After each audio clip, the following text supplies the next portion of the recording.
네, 오늘 본문 말씀을 가지고 말씀대로 내게 이루어지이다 라는 제목으로 함께 말씀을 나누겠습니다. 매년 이맘때가 되면 아쉬움의 저절로 나오는 얘기가 있지요. 야, 올해도 벌써 다 지나갔구나, 그런 말입니다. 진짜 벌써 한 해가 다 지나갔습니다. 이제 2021년도 얼마 남지 않았네요. 그래도 여기까지 오게 하신, 여기까지 걸을 수 있도록 인도해 주신 하나님께 감사와 영광 올려드립니다. 이제 얼마 안 있으면 또 성탄절이 다가오는데요. 성탄절은 예수님께서 이 땅에 오신 것을 감사하고 기념하는 절기입니다. 사실 성탄절은 다른 절기보다 좀 더 중요하고 큰 절기라고 말할 수가 있습니다. 왜냐하면 하나님의 구원 계획이 완성된 날이기 때문입니다. 크리스마스가 기독교 절기 중에서도 가장 중요한 이유, 그 이유를 여러분과 잠시 간단하게 나눠보고 싶습니다. 성경에서는요, 세 가지 세상을 말씀하고 있습니다. 첫 번째 세상은 원래 세상에 대해서, 그리고 두 번째 세상은 깨어진 세상에 대해서, 그리고 마지막 세 번째 세상은 회복될 세상에 대해서 말씀을 해주시고 있습니다. 원래 세상은 처음 하나님이 만드신 완전하고 영원한 세상을 말합니다. 그때에는 죄가 없었죠. 그리고 사람도 영원히 존재할 수 있었던 세상이었습니다. 그런데 사람이 죄를 짓고 이 세상에 죄가 들어오면서 영원하고 완전한 세상이 깨어지고 말았습니다. 불완전하고 제한적인 세상이 되면서 사람 또한 그 인생이 불완전하고 제한적인 인생을 살게 된 것이죠. 불완전하다라는 것은 문제를 경험하게 되었다라는 겁니다. 지금 우리 인생에 가지고 있는 모든 문제, 바로 그 문제가 불완전한 세상이 되어오면서 경험하게 되어진 것들이죠. 그리고 제한적이라는 것은 죽음을 경험하게 되었다라는 뜻입니다. 원래 이 사람은 하나님의 형상을 따라 지음을 받았기 때문에 영원한 존재였는데 죄가 들어오면서 죽음을 경험하게 되고 그러면서 제한적 존재가 된 것이죠. 그런데 더 치명적인 건 바로 이 죄 때문에 모든 관계도 파괴되어졌다라는 겁니다. 하나님과 사람, 그리고 사람과 사람, 사람과 자연, 그리고 사람 그 자신의 영혼의 관계까지도 모두가 다 파괴되었습니다. 그 결과가 저주이지요. 사람은 그렇게 불완전한 세상에서 저주의 인생을 살아갈 수밖에 없게 되었습니다. 이게 바로 깨어진 세상이죠. 하지만 하나님은 이 깨어진 세상을 그냥 그대로 놔두지 않으셨습니다. 예수 그리스도를 통해서 다시 원래의 세상, 죄가 있기 이전의 세상으로 회복할 수 있는 길을 열어주셨어요. 그 길이 바로 구원의 길입니다. 예수 그리스도를 통해서 다시금 영원하고 완전한 세상으로 돌아갈 수 있는 그 회복의 길을 우리 가운데 열어주셨던 것이지요. 그래서 성경은 처음부터 끝까지 구원과 그리고 예수 그리스도에 대해서만 말씀하고 있는 것입니다. 성탄절이 어떤 절기보다 가장 중요한 절기라고 말씀을 드렸죠. 그거는 이제 앞으로 완전하게 회복될 세상이 예수 그리스도를 통해서 시작되었기 때문입니다. 만약에 예수님께서 이 땅에 나지 않으셨다면 이 세상도 다시 회복될 수 없을 것입니다. 성탄절을 우리가 의미 있게 보내는 건 예수 그리스도를 통해서 구원의 길을 열어주신 하나님께 우리가 감사와 찬송을 올려드리는 것이지요. 그러므로 여러분, 25일이 물론 토요일이긴 하지만 성탄절 예배에도 꼭 참석하시고 예수님을 우리에게 주신 하나님께 감사와 찬송과 영광 올려드리는 시간이 되기를 주님의 이름으로 축복합니다. 하나님이 일하시는 방법을 보면은요, 매우 중요한 원리 한 가지를 발견할 수가 있습니다. 그거는 다름 아니라 항상 사람과 함께 일하신다라는 사실입니다. 자, 예를 들어서 하나님께서 이 세상을 물로 심판하실 때가 있으셨어요. 그때에 하나님이 노아를 통해서 구원의 방주를 만드셨지요. 또 이스라엘 사람들을 출애굽시키실 때, 그때 하나님은 모세라는 지도자를 세우셔서 이스라엘을 가나안 땅으로 인도하게 하셨습니다.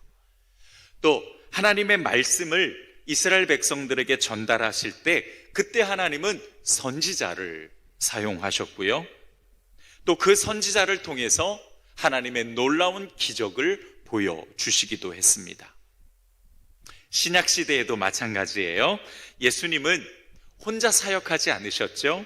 제자들과 함께 일하셨고, 후에는 그 제자들을 통해서 교회를 세우시고 하나님의 복음을 전하게 하셨던 걸 볼 수 있습니다.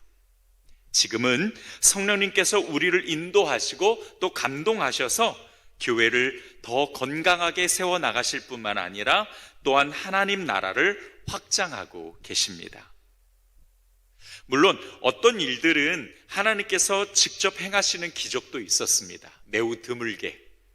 그리고 대부분은 사람들과 그렇게 함께 일하시면서 하나님의 뜻을 이루셨던 것을 보게 됩니다. 자, 그렇다면 우리가 한 가지 궁금증을 가지고 짚고 넘어가야 될 것이 있죠. 하나님께서 사람들과 함께 일하신다면 과연 어떤 사람과 일하실까? 누구를 통해서 일하시는 걸까? 라는 궁금증을 우리가 가질 수 있습니다. 성경을 보게 되면은요, 하나님께서 누가 우리를 위하여 갈꼬라고 말씀하십니다. 이사야서에. 그때 이사야 선지자가 대답합니다. 하나님, 내가 여기 있습니다. 나를 보내주십시오. 여러분, 하나님은 누구와 함께 일하실까요? 하나님은 하나님의 말씀에 순종하는 사람들과 일하십니다.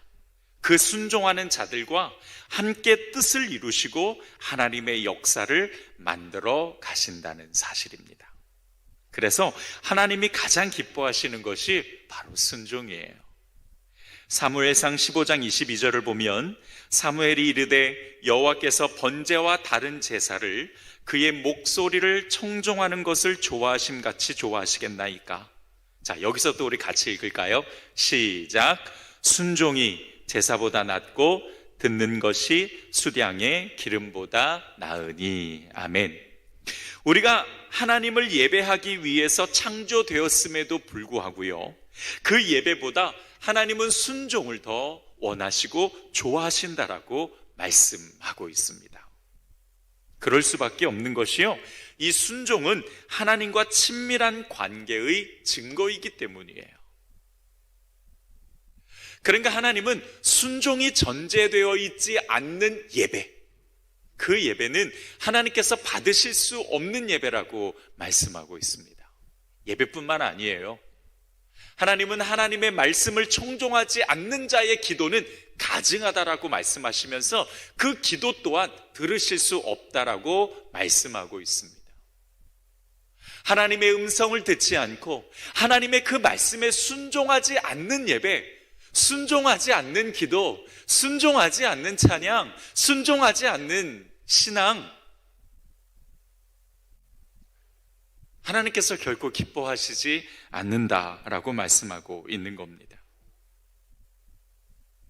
순종은 그렇게 모든 믿음과 신앙의 가장 중요한 근거가 됩니다.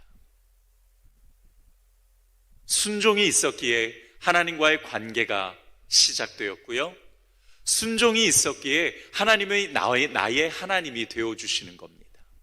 순종이 있었기에 하나님의 은혜가 있는 거고, 순종이 있었기에 하나님의 긍휼하심을 맛볼 수 있는 줄 믿으시기 바랍니다. 우리 크게 아멘 합시다. 아멘. 하나님께서 이 세상을 구원하시기 위해 예수 그리스도를 이 땅에 보내셨습니다. 근데 그때에도 누군가의 순종이 필요했어요. 물론 예수님께서도 하나님의 그 뜻을 이루시기 위해 순종하셨지만 예수님이 이 땅에 나실 때에도 누군가의 순종이 있었습니다. 그 누군가의 순종, 그 순종을 보여준 여인이 오늘 본문에 등장하는 마리아였습니다. 우리가 잘 알다시피 마리아는 예수님의 어머니이시죠.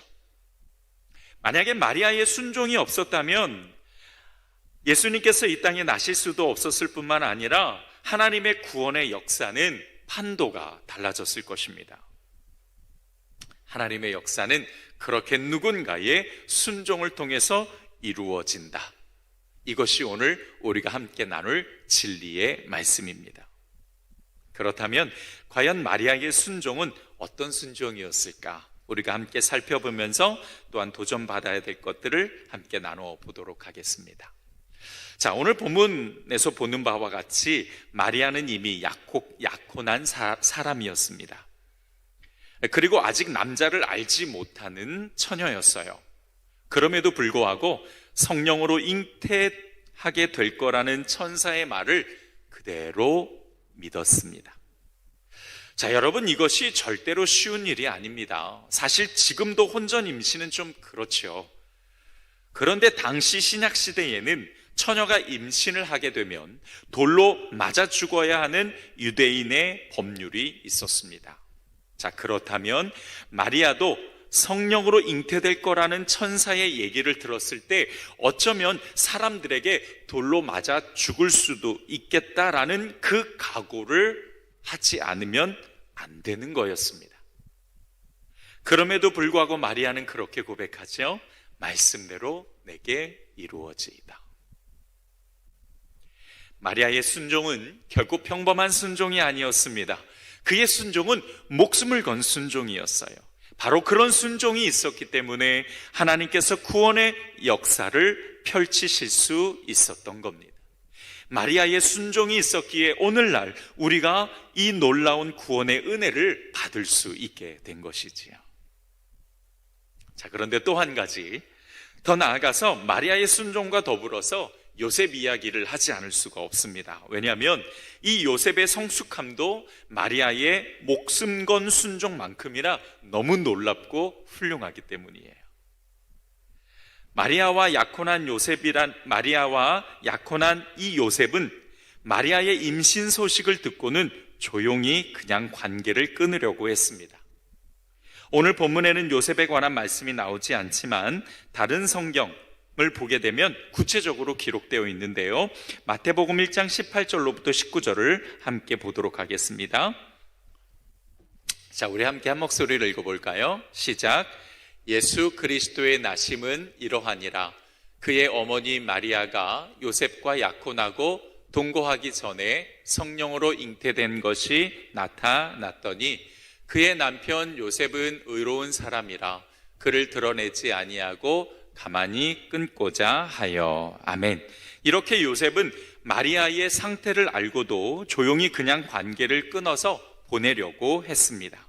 자, 그런데 여러분, 대부분의 사람들은요, 이렇게 할 수 없습니다.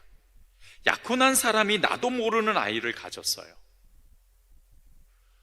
그랬어?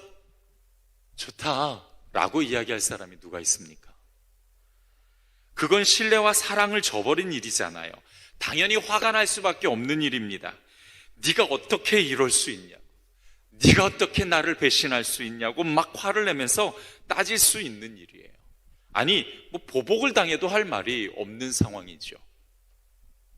만약에 요셉이 신약시대 때 그 당시의 유대인의 법률대로 했다면 마리아를 동네 한가운데 끌어내고 팍 내팽개친 후에 이 여자는 나와 약혼까지 하고는 다른 사람의 아이를 가졌습니다 라고 소리 지르면서 사람들을 데리고 와서 막 돌로 쳐 죽여야만 했습니다.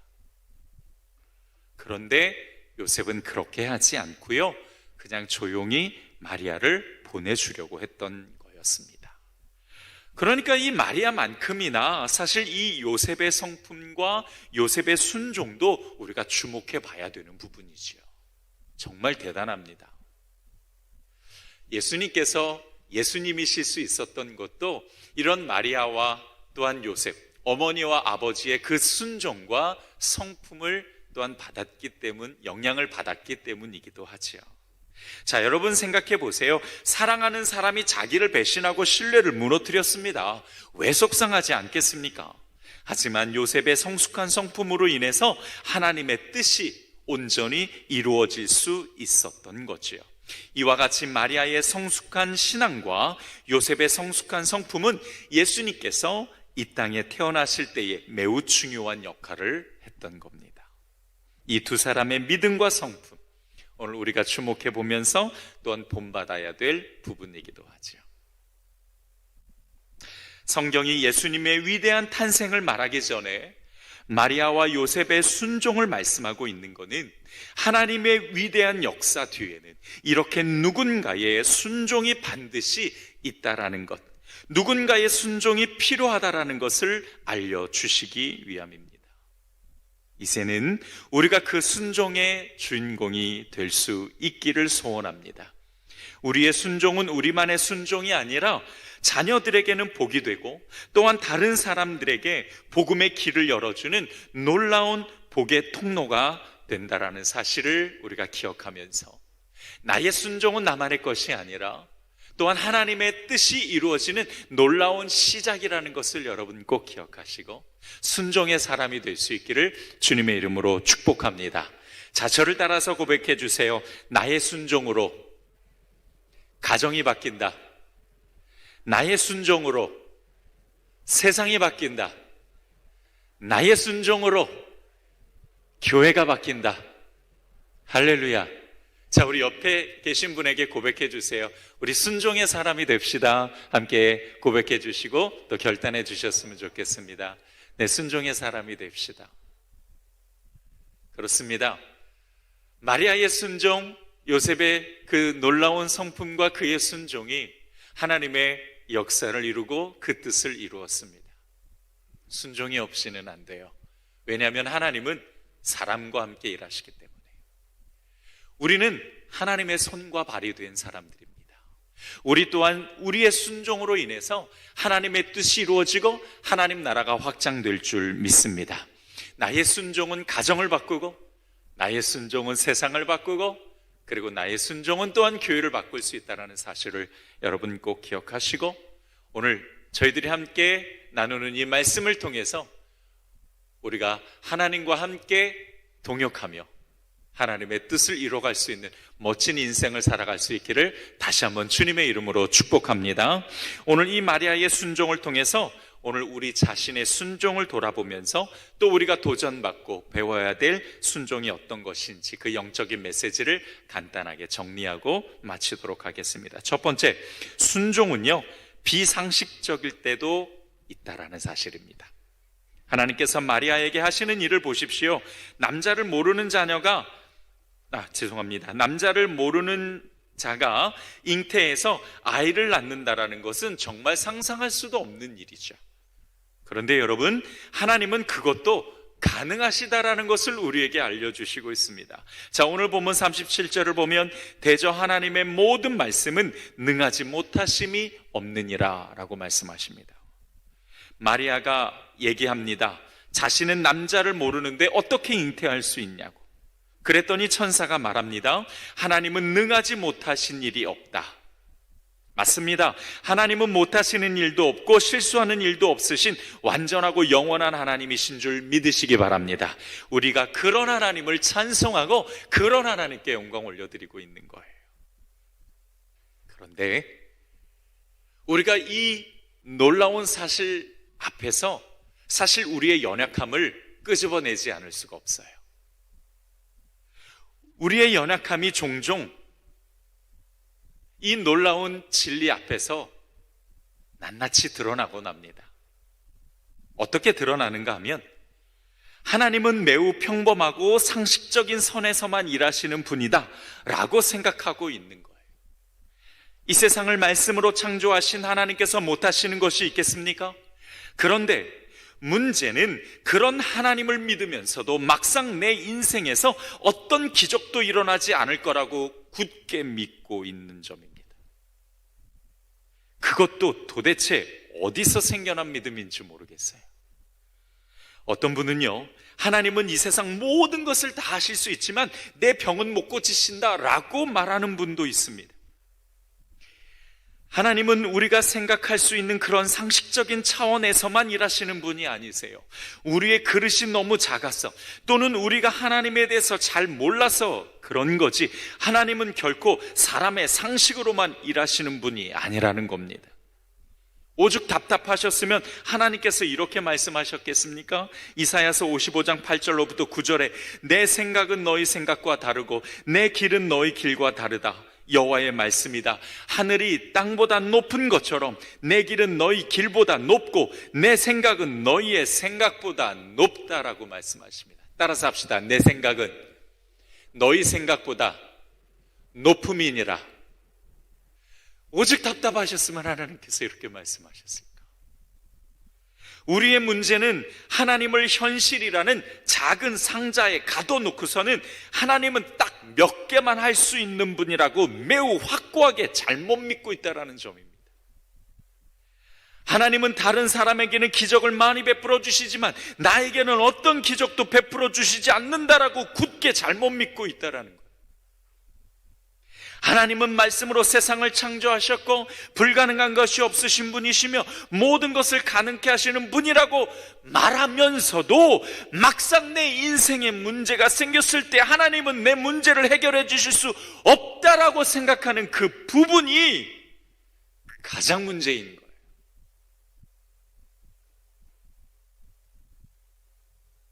성경에 나오는 역사들은 나와 상관없는 일이 아니라 내 인생에서도 얼마든지 일어날 수 있는 일인 줄 믿으시기 바랍니다. 우리 크게 아멘 합시다. 아멘. 문제는 순종이에요. 내가 순종하지 못하니까 하나님의 말씀이 내 인생에 역사하지 않고, 그러다 보니까 하나님은 내 인생에 개입하지 않으신다라고 잘못 오해하고 있는 부분입니다. 하나님의 말씀을 그대로 받아들이고 따르는 순종, 하나님의 기적은 얼마든지 내 인생에서도 일어날 수 있다는 믿음으로 따르는 순종 말입니다.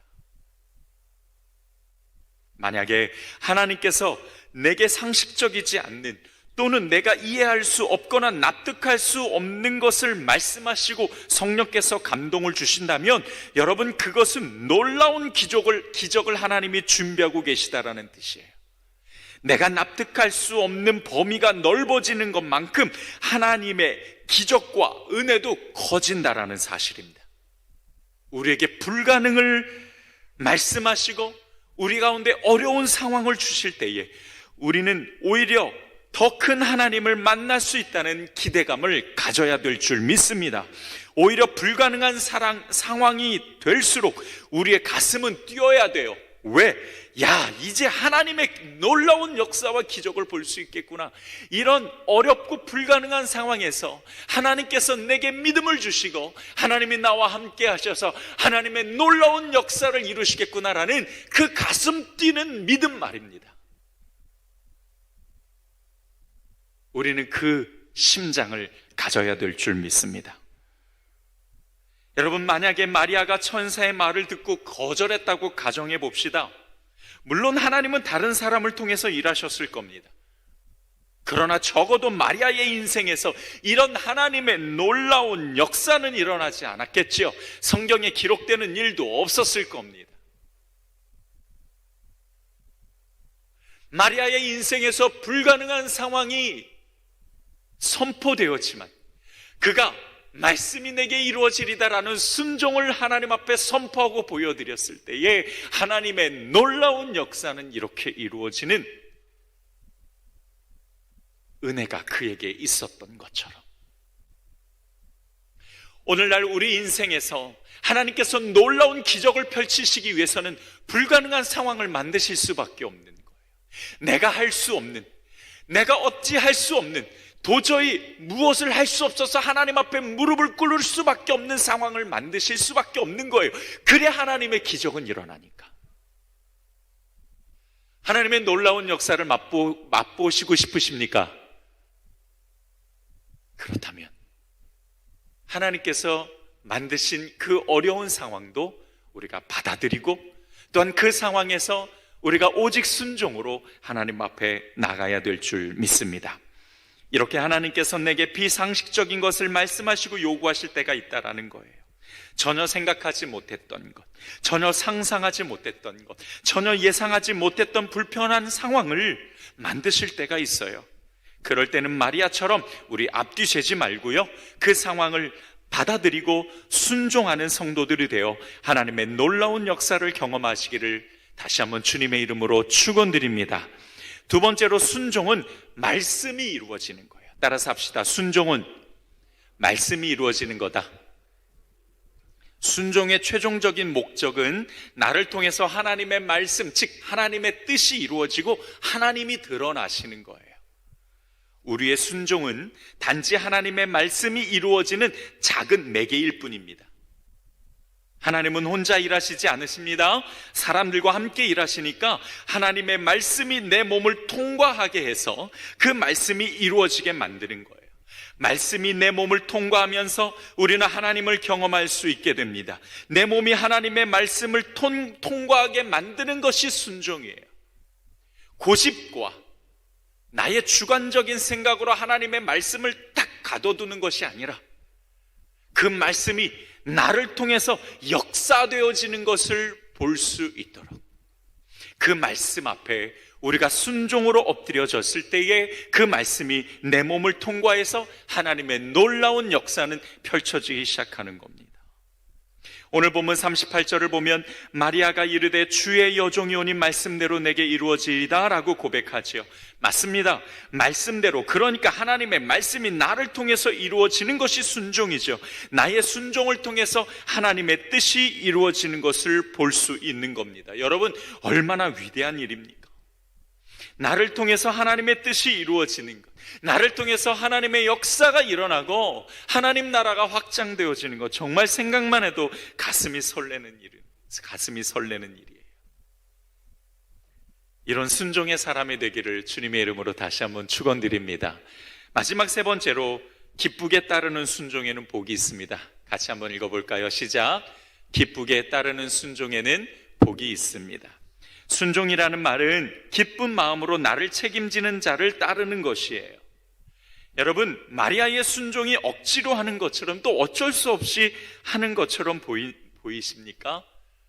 그렇지 않죠. 그렇게 보이지 않습니다.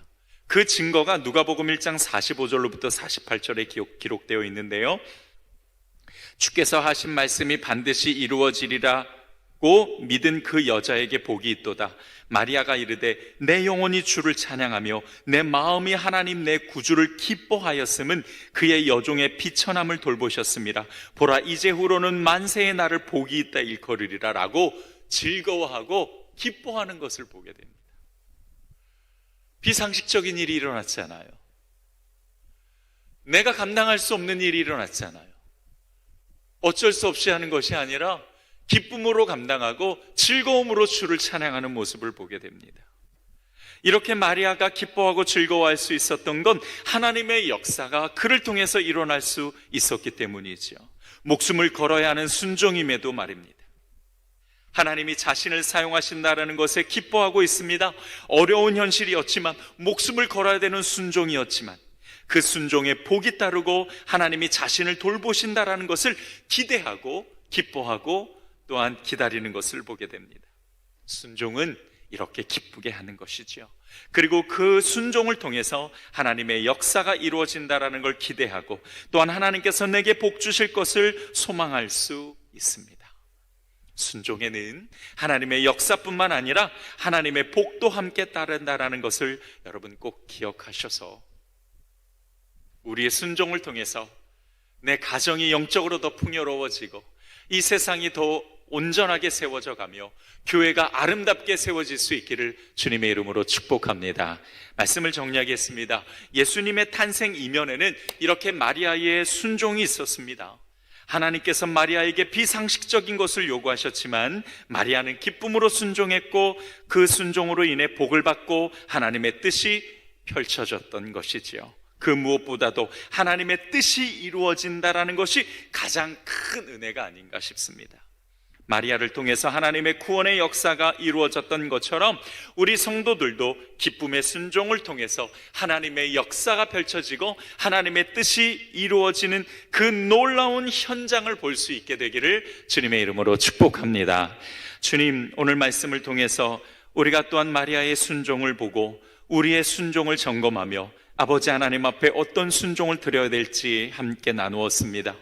예수님께서 순종하셨고 또 마리아의 그 목숨과 순종이 있었기에 하나님의 뜻이 이루어졌던 것처럼 오늘날 우리의 삶에 순종을 통해서 하나님의 뜻이 이루어지는 놀라운 역사를 우리 가운데 펼쳐 주시옵소서. 감사드리고 예수님의 이름으로 축복하오며 기도드렸습니다. 아멘. 우리 찬송 한 장 드리시고요, 오늘 말씀 놓고 함께 기도하겠습니다.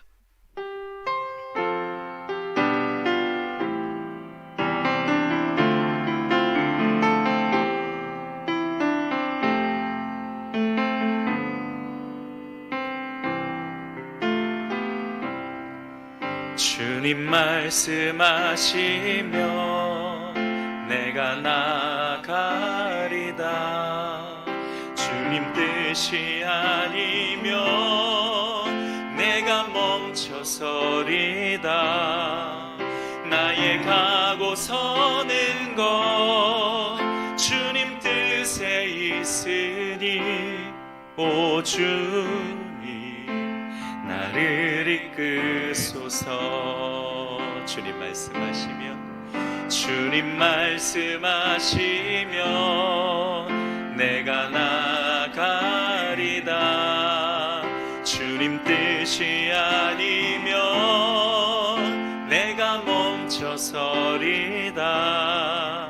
나의 가고 서는 것 주님 뜻에 있으니 오 주님 나를 이끄소서. 뜻하신 그곳에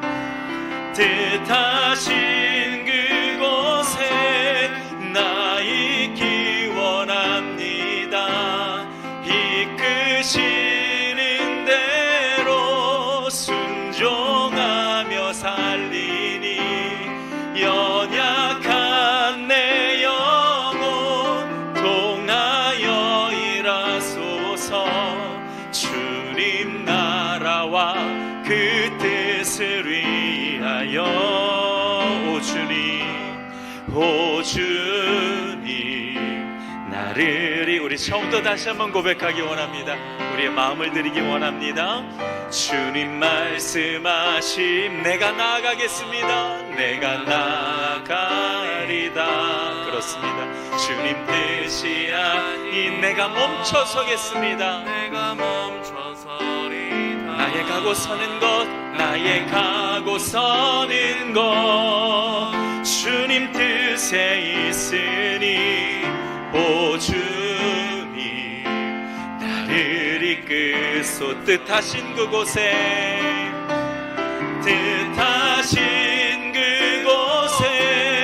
나 있기 원합니다. 이끄시는 대로 순종하며 살리